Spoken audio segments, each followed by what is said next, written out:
एक बार देवी सत्यभामा ने देवी रुक्मणी से पूछा कि दीदी, क्या आपको मालूम है श्री कृष्ण जी बार बार द्रौपदी से मिलने क्यों जाते हैं? कोई अपनी बहन के घर बार बार मिलने थोड़ी ना जाता है। मुझे तो लगता है कुछ गड़बड़ है। ऐसा क्या है जो बार बार द्रौपदी के घर जाते हैं? तो देवी रुक्मणी ने कहा, बेकार की बातें मत करो। यह बहन भाई का पवित्र संबंध है। जाओ, जाकर अपना काम करो। ठाकुर जी तो अंतर्यामी है, वह सब समझ गए। और जब वह कहीं जाने लगे तो देवी सत्यभामा ने पूछा, प्रभु आप कहाँ जा रहे हो? ठाकुर जी ने कहा कि मैं द्रौपदी के घर जा रहा हूँ। अब तो सत्यभामा जी और बेचैन हो गई। तुरंत देवी रुक्मणी से बोली, देखो दीदी, फिर वही द्रौपदी के घर जा रहे हैं। श्री कृष्ण जी ने कहा, क्या तुम भी हमारे साथ चलोगी?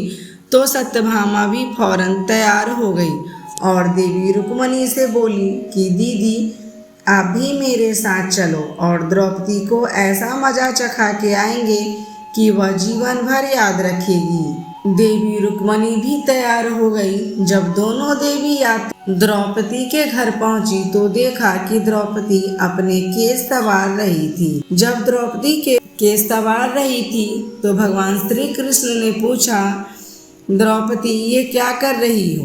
द्रौपदी बोली, भैया मैं तो केस संवार रही हूँ। तो भगवान बोले, तुम काहे को केस संवार रही हो? तुम्हारी तो दो दो भाभियाँ आई हैं, यह तुम्हारे केस संवारेंगी।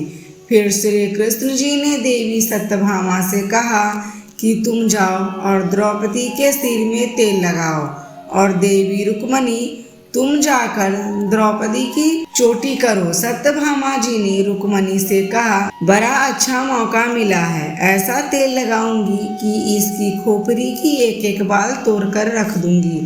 जैसे ही सत्यभामा जी ने द्रौपदी के सिर में तेल लगाना शुरू किया तो एक बाल को तोड़ा तो बाल तोड़ते ही आवाज आई कृष्ण। फिर दूसरा बाल तोड़ा तो फिर आवाज आई कृष्ण। फिर तीसरा बाल तोड़ा तो फिर आवाज आई कृष्ण। सत्यभामा की समझ में नहीं आया और देवी रुक्मणी से पूछा, दीदी आखिर ऐसी क्या बात है द्रौपदी के मस्तक में जो बाल तोड़ते ही श्री कृष्ण का नाम निकल रहा है? रुक्मणी बोली, मैं तो नहीं जानती। पीछे से भगवान बोले, देवी सत्यभामा तुम देवी रुक्मणी से पूछ रही हो कि मैं दौड़ दौड़ कर इस द्रौपदी के घर क्यों जाता हूँ? क्योंकि पूरे भूमंडल पर, पूरे पृथ्वी पर कोई संत, कोई साधु, कोई सन्यासी, कोई तपस्वी, कोई उपासक ऐसा नहीं है जिसे एक दिन में 3.5 करोड़ बार मेरा नाम लिया हो।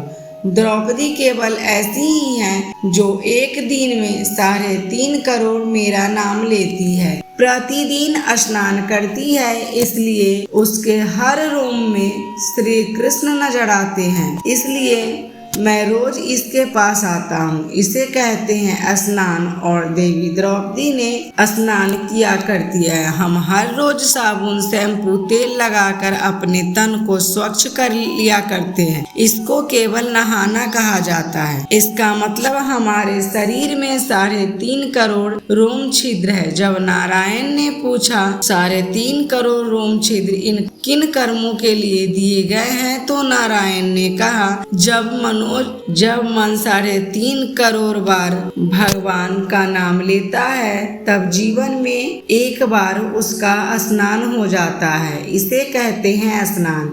इसलिए श्री कृष्ण का नाम तब तक जपते रहिए जब तक 3.5 करोड़ बार भगवान का नाम जपना ले। दोस्तों आपको कहानी कैसी लगी हमें कमेंट करके जरूर बताइएगा। चैनल को सब्सक्राइब कीजिएगा और वीडियो को लाइक शेयर करना बिल्कुल मत भूलिएगा। वीडियो देखने के लिए धन्यवाद।